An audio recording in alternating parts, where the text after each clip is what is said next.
Here we are. Now, just tell me, can you see, are you seeing a presentation screen like a PowerPoint image and you've got pictures down the side? Okay, well, I'm hoping the pictures won't get in the way too much. That's always a challenge when you do this kind of thing. I guess I can always minimize them from time to time if necessary. And you could minimize yours. Okay, so this has this title. It's one of the things we discussed with Illuminations, because many people are challenged, some people more than others, in this particular time, where, you know, economies have been shut down or diminished to various degrees all over the planet, quite unnecessarily in my view and in the view of many other people. That's not what this seminar is about. However, there's something we can always do, even if you've lost your job, or even if you're running out of money, or even whatever our circumstances are. There's always something we can do, and that something is something that we can do inside.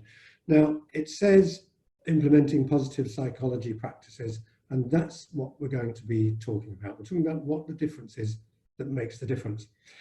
So before we get on to that and go into some detail, I just want to introduce you to me.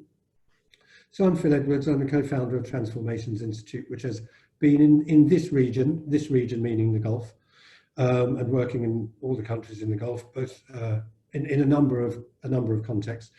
For, I think, about 16, 17 years now, probably. We're in Bahrain for many years, then we came to Dubai. So just to give you an idea, you know, that's the background. Been doing this work for a very, very long time, and so, you know, fairly well versed.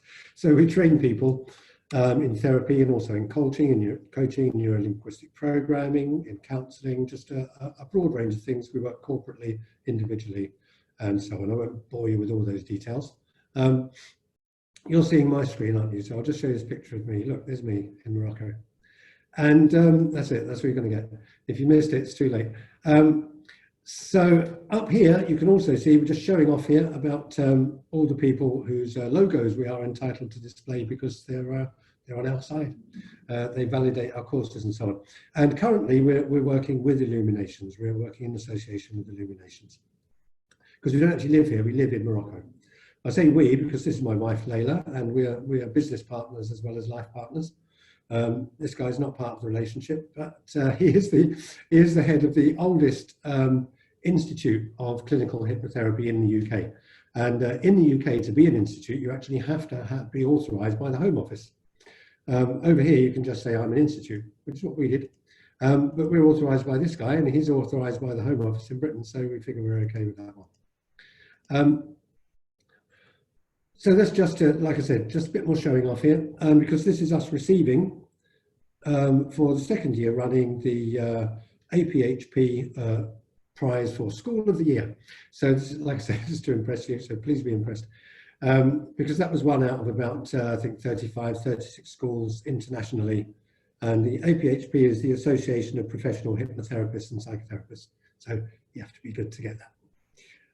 So let's get into what we're here for. Now, there is a course which you can take following on this in order to put these things into practice, to learn how to actually do them. It's always the same with this kind of work, you know, and I think this is one of the problems actually with this whole field. When I say this kind of work, you know, it's a broad brief, many different kinds of inner work that people can do, whether it's energetically, psychologically, emotionally, and so on.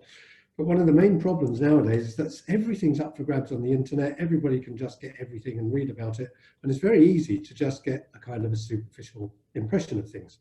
So I've lost count of the amount of accomplished NLP practitioners, for instance, and even NLP coaches who have never heard of the language patterns in NLP, for example. So I won't say any more about that, but it's too easy, you know, to just get information superficially. So the course is to enable you to actually put these ideas into practice. Here, we'll run through a structure and we'll run through the ideas. Some of the stuff you may have come across before, some may be new to you. Either way, there's a depth to it that can be penetrated, that can be gone into. So here's a saying that, you know, they always say that sayings come from the Chinese. I don't know, I've never tried this. I would love to say this to a Chinese person and see what their response was. I must do that one day. Because I remember a long time ago talking to a young Chinese student, about Taoism and talking about, you know, the traditional Taoist meditation and the 5 elements. And when I'd finished saying what, because that's something I was studying at the time, and when I finished saying what I had to say, she looked at me and she said, you know, you Westerners, you make everything so deep. So it was completely the opposite sort of attitude that I expected. So whether the Chinese said this or not, I think it's a good point. When something comes along, when some big change comes along in your life, whether it's a personal change, whether it's relationships or work or finances or in your actual society, whatever it is, there is always a choice. And I'm going to come back to this again and again. It's all about choice. We always have a choice. Even the choice may be very limited, but there's still a choice. And sometimes we have a lot of choices and then we don't know which one to take. Sometimes it's better to have a limited choice because then you can then get really focused, and sometimes very quickly. So you always have a choice, and see if I can get this back up there again. And what is that choice? So the idea here is things change. Things change and something powerful happens, which is different in your life, in your circumstances. Do you protect yourself against that? Or do you think about a way that you might be able to use what this new thing is, whatever that new thing is? Now, this is Virginia Satia's change process, because we're big on structure here. And so we always like to look at structures and how things can be imagined, how things can be thought about differently. And this is what Virginia says about. Now, Virginia Satir, if you haven't heard of her, is the person who invented family therapy. There wasn't really any before Virginia came along. She's passed away now. But she also came up with this, which you will find in certain business situations, because like many of these psychological ideas, like Maslow's pyramid, for instance, it was sort of hijacked by business. You know, when they decided to restructure corporations and so on, often they would bring in these things, Maslow's pyramid, Satir's change process. It's universal. It applies to any situation. And this is what it's saying. It's saying, there you are going along on your timeline, which you can imagine over here with the cursor. You're going on in your timeline, there's a status quo, which is to say things are a certain way. And they might not have changed in decades or years or for some long time. This is the way you are. Maybe you have your job, or maybe you're married to a certain person, or maybe you always eat the same stuff for breakfast. You have something that is established. And then what happens is something happens along. Virginia Satir calls this the foreign element. We're going to use other names for it. But something big happens that makes a big change in your life in such a way that you can't go on in the way that you have done so far. You're going to have to do something differently. But you don't want to do something differently because that's what you're used to, and that's what's always worked for you. So the first reaction of people is to hang on, to hold on to the past, and to try their best to make it still be the way it was. Now, as they hold on, continue holding on, that act of holding on comes into conflict with what is actually happening with the new circumstances, and they begin to experience a state of chaos. Now, this can be, again, an internal state or an external state. And then there's a certain point where you lose it because you can't take the conflict anymore. And so what happens here is that after that's happened, if you're lucky or you're creative or whatever, you have what she calls, what Satir calls, a transforming idea. You come up with a new idea. Now, you can't create new things without new ideas. You know, many people have highlighted this. Einstein is supposed to have said, you can't solve a problem from the same state of mind in which the problem was created, which is worth thinking about. So we need to be able to think in a new way to come up with new ideas. And she called it the transforming idea because it would actually change your understanding. So from this point on, you can climb back up out of the pit, out of the hole, as you have the transforming idea, the new way of thinking and seeing things, and then you start to integrate that understanding with the circumstances you're in, and you get back up out of the pit, and the result is that you have a new status quo. So now there's a new way of carrying on. Anybody who's into science, you might look at, God, how do you get this thing back up there? You might want to look at Thomas Kuhn's scientific paradigm, which uses the same idea. So science goes along, we all believe things are a certain way, and then somebody comes up with a new discovery, a new understanding, and we find out it wasn't that way at all. And so what happens then is things are transformed. Now, reframing is the key to this, a term that we take from neuro-linguistic programming, which we teach and love. And in neuro-linguistic program, we call this reframing is the same idea as what Virginia Satir calls the transforming idea. Incidentally, one of the people that NLP was created from was the work of Virginia Satir. Now, she said, life's not what it's supposed to be. So we can probably all agree on that. It's what it is. It's the way you cope with it that makes the difference. So we don't know what's going to happen in life. Once it does happen, we think we do, because things go on in the same way sometimes for a long time. We think we know, but then something new happens, some change happens, and then we have to adjust to that. So what this whole thing is going to be about, this is going to be how we can make that adjustment and how we can generate the mindset that will enable us to be more creative and come up with better ideas and find ways to work with the situations that we're in now. Now, here's one of my favorite examples of somebody who did this.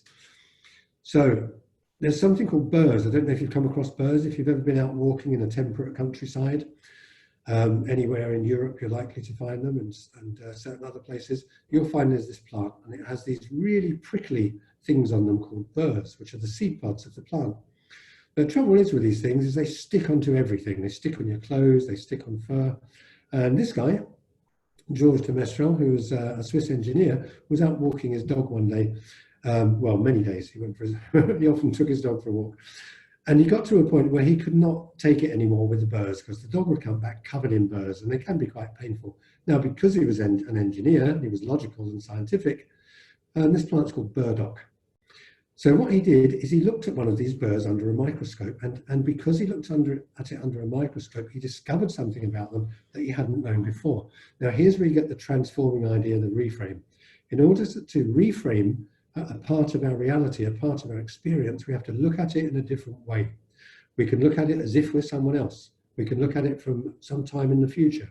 We could look at it on a bigger scale. We can look at it on a smaller scale. One way or another, we have to reframe it. And once we reframe it, then the possibility is there to learn something new. Until we do that, it's very difficult to come up with something new. So this turned into something very practical, which is this, Velcro. So Georges de Mestral actually invented Velcro, and Velcro is everywhere now. So once Velcro didn't exist, once the idea that Velcro was based on was simply something that annoyed people, and now it's something that's used everywhere, even on the moon, for many, many different things. On all of this because George decided to have a look under a microscope. So sometimes that's what we have to do. We have to take a microscope and look at our own lives or the circumstances in our lives in order to reframe them and come up with a transforming idea. And you'll find that's happened again and again. If you look at how penicillin was invented, penicillin was an accident because some of the material that they'd had, I could give you hundreds of examples like this and you could find your own. When the scientists were experimenting and they were trying to discover penicillin, what they did is they had Petri dishes, these little dishes, and they had mold in the dishes. And this stuff got more and more and more moldy. And then Alexander Fleming walked past, had a look at it and said, maybe we can do something with this mold. Started testing it and found that it killed bacteria. And so we launched on a whole way of helping people that we weren't able to do before, and of curing people, making it possible for people to have better health and to go forward. So here's what tends to happen. If you don't have the transforming idea, this is what's likely to happen. There's a point where you're likely to fall off. And if you do have the transforming idea, and you know the people who've fallen off because they're sort of sitting in the corner gibbering, or they're stuck in the bar, or whatever their situation may be, or they're depressed all the time, they have to go and get drugs or something. So to avoid that, we need this thing to happen. Somewhere down here, we need this thing to happen, to reframe. So the key to the whole thing is reframing. So this is my situation, and there's plenty wrong with it. What if I start to look at it in a different way, to start to experience it in a different way, then maybe I can come up with something new. So that's the process we're talking about, the difference that makes the difference.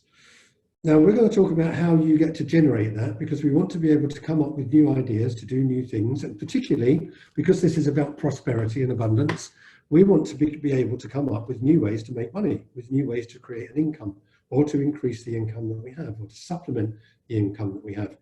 Now, we're going to suggest to you that the difference that makes the difference is this, that there's a two-step process. And again, if you look back, check on your own examples of this, because there are so many, you will find that many, many people have done this, and sometimes in the most difficult of circumstances.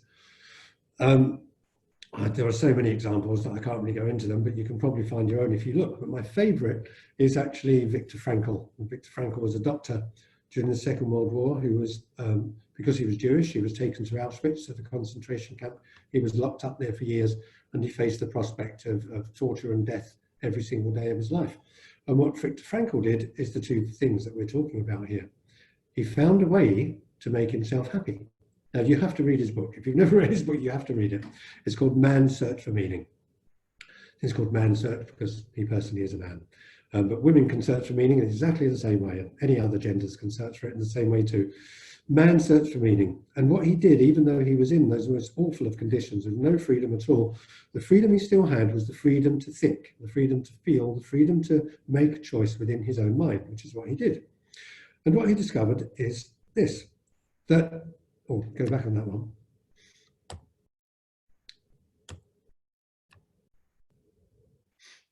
Anybody else hate PowerPoint?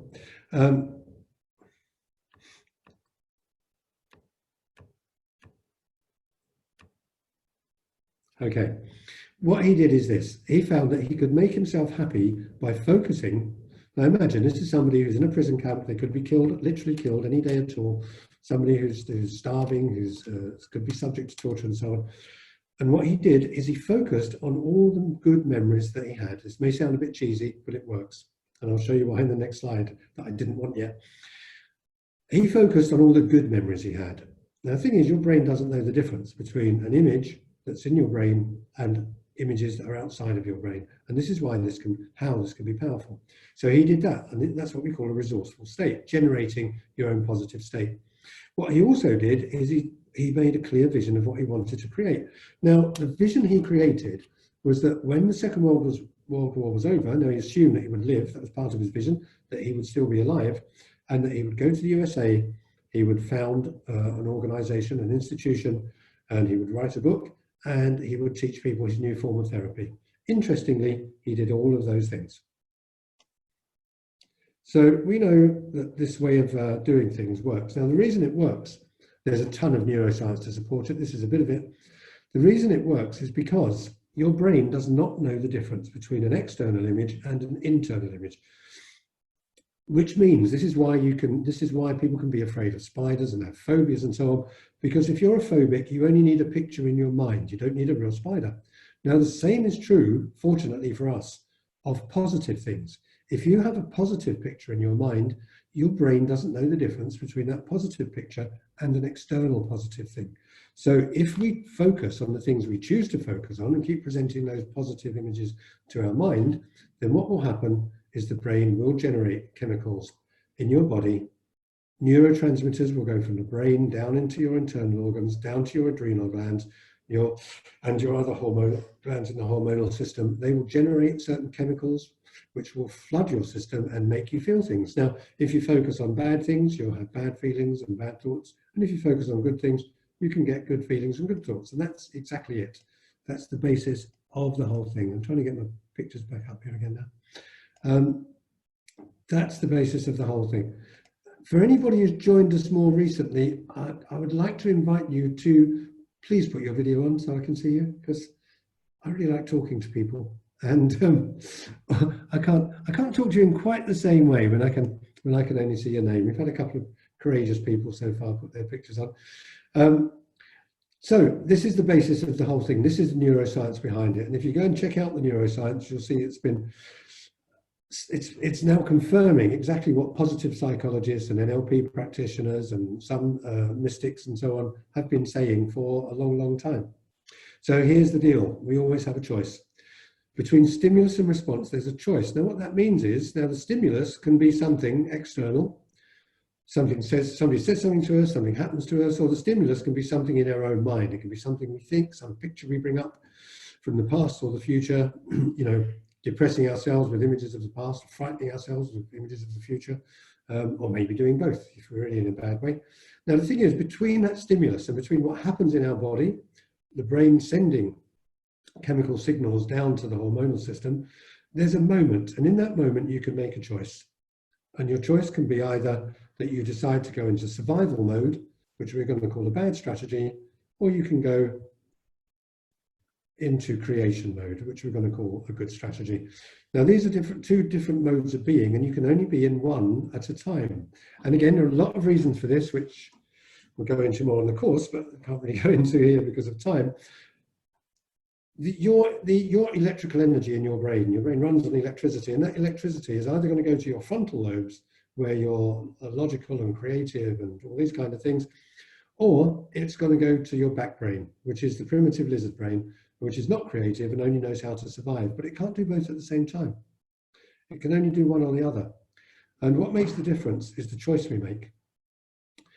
Now, left to itself, the brain will tend to go into survival mode whenever anything unpleasant comes along, either internally or externally. Now, we all think that this is because that has enabled us to survive as a species. That's why we're still here. That's why we can sit here doing this thing now. Because the brain automatically checks for what's bad and then does what needs to be done to take care of what's bad, we're still here. We would have probably died out thousands or even millions of years ago if our brains didn't function that way. So people often say this, oh, why is it easier to be negative than positive? Well, because your brain's set up that way to keep you alive. Because, you know, when a tiger comes after you, or when poisonous gas floods into the room, or when the tidal wave comes on the beach, you don't want to be logically analyzing the situation. You just want to get out of there as fast as possible. So it's your back brain, your primitive brain, going into survival mode that does that for you. So that's why it's there. That's how it works. And the problem is it's absolutely useless. And it's a real handicap and will get in your way when you're confronting, say, a major social change, psychological change that we're all going through at the moment because of this whole COVID thing. It's also useless when you, for instance, find that you've lost your job. It's useless when your wife or husband leaves you. It's useless when you discover that the way your life was set up has changed dramatically. Useless for these things. For these things, we need to be in what we're calling the creation mode. Because in the creation mode, you're in a completely different state. The survival mode is characterized by negative emotions, by fear, worry, anxiety, shame, guilt. And as we've said, it has to be, otherwise you wouldn't be here. And what it tends to do is it references the fixed past. That's to say, you know, when you think about things and when you come up with feelings, they will be in relation to the past. And I'm saying the fixed past because the past is fixed. We can't change the past. The interesting difference between the past and the future, this is again key to this kind of work, and getting the best use of your own brain, getting the best use of your own mind, is that we tend to project the past into the future. So what's already happened, we think is going to happen again. What's gone wrong in the past, we assume will go wrong in the future, and so on. Now, the big difference between the future and the past is the future does not exist. Now, that's such easy words to say, and everybody would agree with that. Obviously, it doesn't exist because it hasn't happened. But we all behave as if it exists because we all run videos of the future in our minds as if it's already happened. This is why people go on about mindfulness a lot nowadays and having an empty mind and a Zen mind and all these kind of things. A big part of the value of that is that you're not projecting an imaginary negative future. Because it doesn't exist, it hasn't happened. It hasn't happened. We can make projections, we can imagine things, but it actually has not happened. And so we don't know where it's going to go. Now, where it's likely to go is where we all make it go, either individually and or collectively. So, you know, you can have a thousand lemmings. You know, lemmings, they're those little animals like hamsters that will walk off cliffs every year and die in the sea. You can have 1,000 lemmings going over the cliff, and you could be the lemming that decides not to go, because you've made a different choice. Now, the creation mode is completely different. If we're going to project into the future, let's project good stuff. Now, I know we all know this already. I would think most people who would come on a webinar like this is probably aware of these things. It's a question of again, as I said at the beginning, depth and fine tuning. So the creation mode is generated by conscious and deliberate intention. Now, the good thing is, if you keep doing it, it will become a habit and you will start to tend to be habitually creative and habitually positive instead of the other way around. It's characterized by positive emotions: happiness, inspiration, compassion, courage. Add your own. We all know what positive emotions are.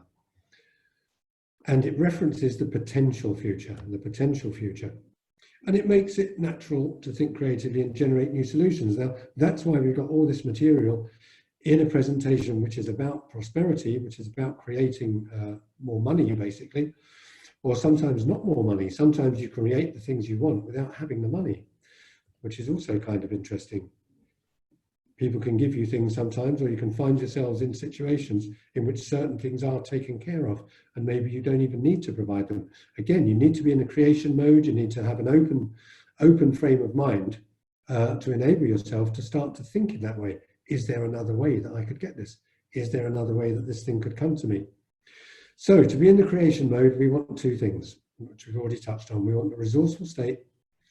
Now, there are many resourceful states because, you know, anything positive is a resourceful state. What we're going to focus on here is being happy. Now, that's the flavor of the month at the moment. I know if you live in Dubai, for instance, you know, we have a Ministry of Happiness, we have a happiness street, we have happiness centres for people to go to pay their traffic fines and so on. And this idea has sort of taken off all over the place. And there's good reason for that. Because it is something that we can generate. So it may well be misused. I mean, personally, I don't get that happy about paying a traffic fine, but, you know, I appreciate the idea. And I'll do my best, you know, to generate positive emotions when that happens next. However, it is possible for us to generate that state in ourselves. Now, what we know most about this is from something called the happiness advantage. In Harvard University, for decades now, they've been researching how people can become happy. And not just, you know, because they're married to the right person or they've got lots of money or something, but how can they become happy regardless? And they've pretty much got it down to a fine art.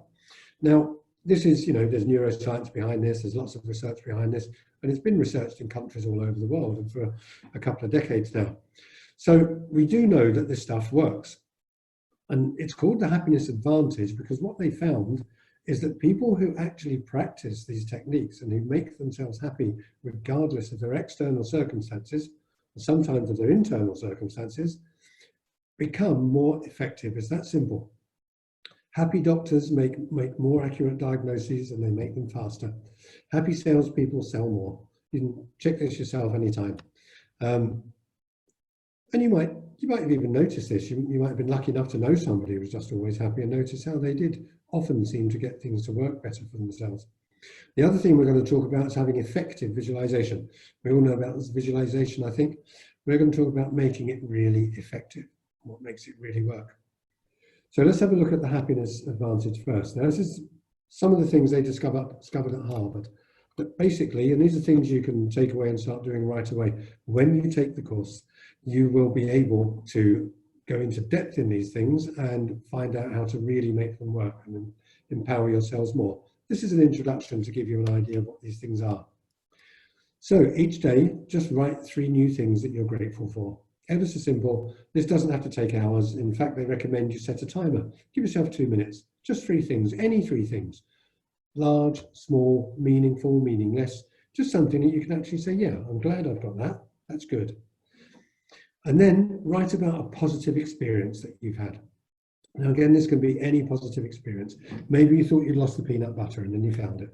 That's a positive experience. Maybe you were at the other end of the spectrum. Maybe some long lost relative got in touch with you and the whole experience was off the charts again. So it could be anything. Exercise can be anything, just at least 15 minutes a day. Do something. Do something that gets your heart going and something that gives you a bit of muscle resistance. Doesn't have to be, you don't have to go off to the gym and wear funny clothes and all that kind of thing. There's lots of ways of exercising. And meditation, of course. Now, meditation has come to mean almost anything at all nowadays. It means guided visualization, it means focusing on certain images or whatever. But do something that gets you focused for, again, about 15 minutes or so, 15, 20 minutes. Make some time when you're not just being busy in your mind and where you can just empty your mind. One of the simplest, easiest things to do is to focus on your breathing. And I think, again, we all know this. Many kinds of meditation, but great simple thing to do if you don't want to get bogged down in all the different things and the different meaningful things. Personally, I meditate every day for about an hour. And what I do during that hour is different on different days because I'm aware that of a lot of different techniques from different systems and schools. Some are ancient, some are right up to date and modern. But I select the ones that I like best and I do those. And I periodically change so I can explore a new one. The thing is, once you know if it works, once you get what Herbert Benson, also from Harvard University, called the relaxation response, once you get that, I think it's secondary what technique you use. But focus on something. And the other thing is perform random acts of kindness. Now, when we say random, we mean you didn't plan them in advance, okay? We were doing we were doing a seminar one time to the economic board in Bahrain, and loads of people there, and we asked them to suggest, so what would you suggest? And a few hands went up, and somebody said, take out a subscription to a charity. Well, that doesn't count. We're talking about spontaneous acts of kindness. We want, because you can take out a subscription and just forget all about it.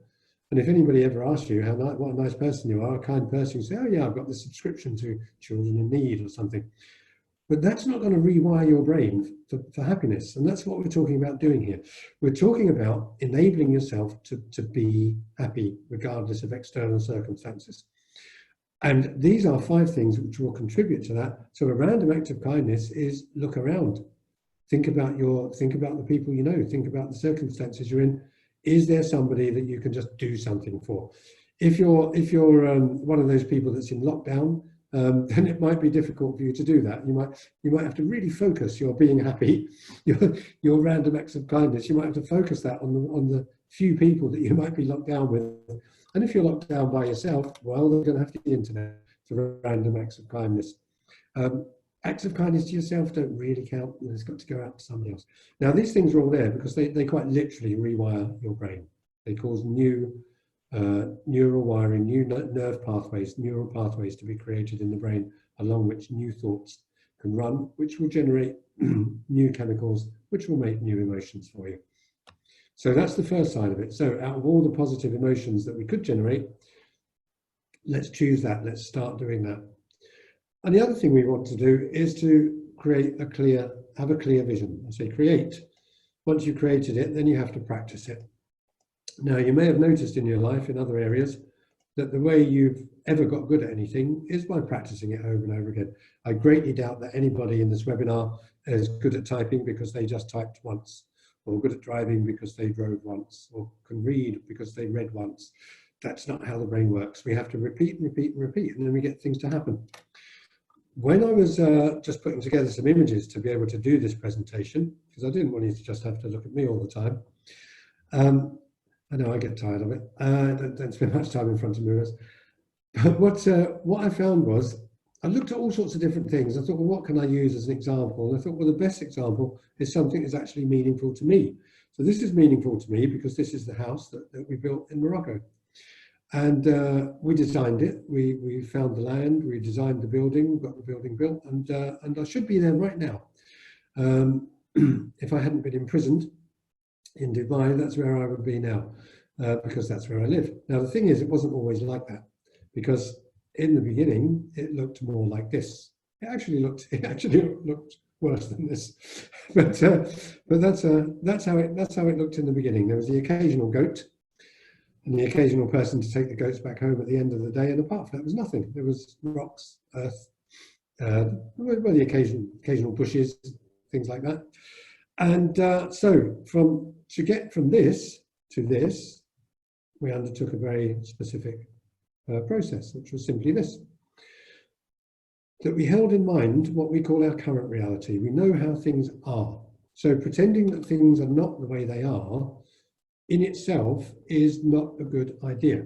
It's not just about focusing on what you want, it's about focusing on what you want while being aware of.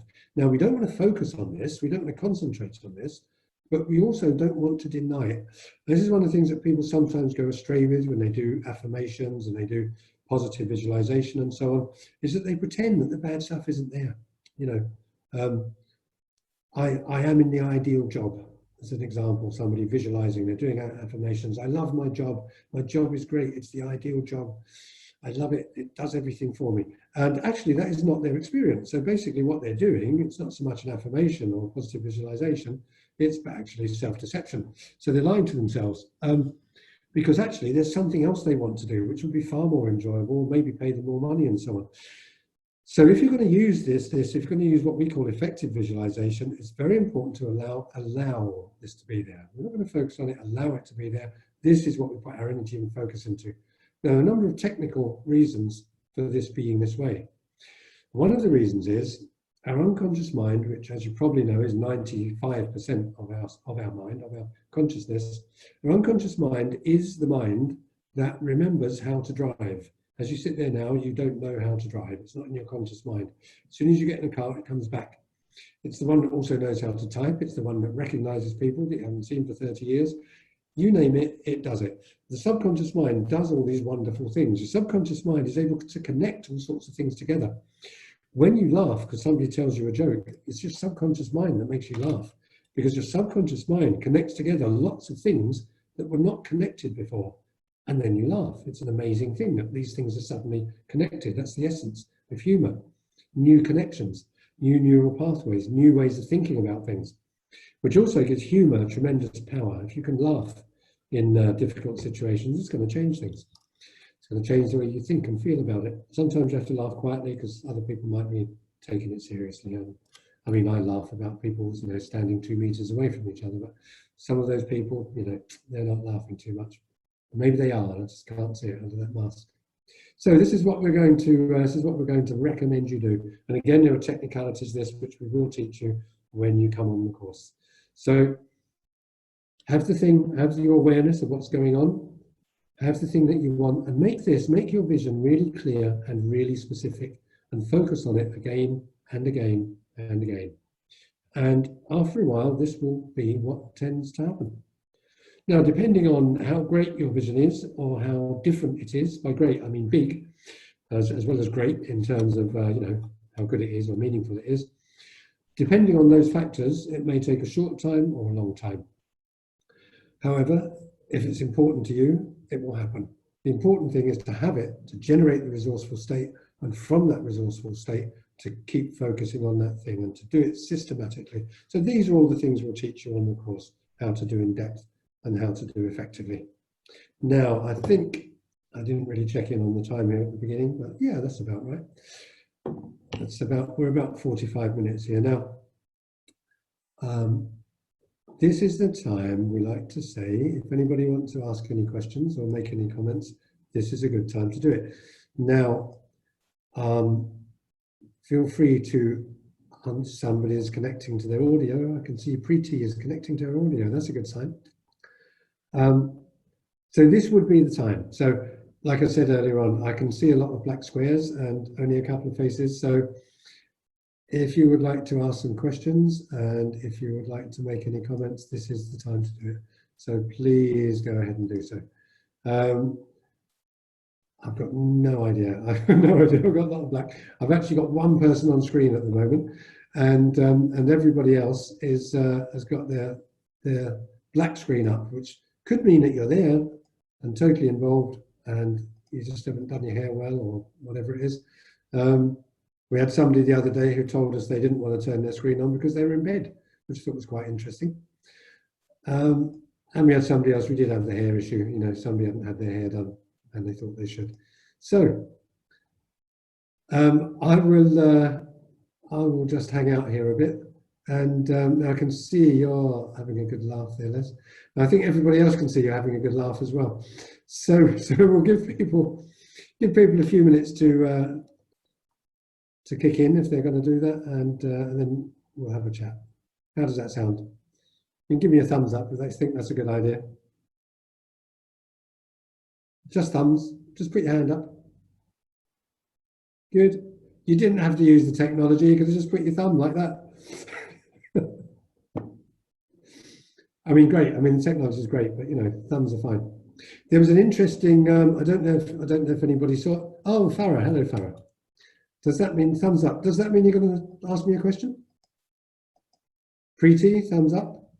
Does that mean you're going to ask me a question?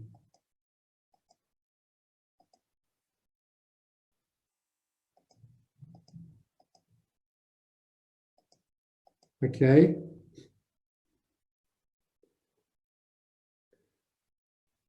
Yes. Okay. I don't know who saw this. We did mail it out to various people and put it out on WhatsApp groups.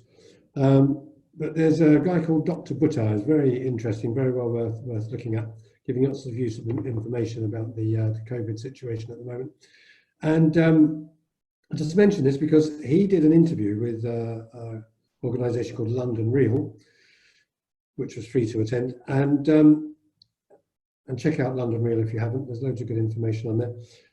And what they did is they had what they called a round table. They had basically a conference call, and they had 165 doctors.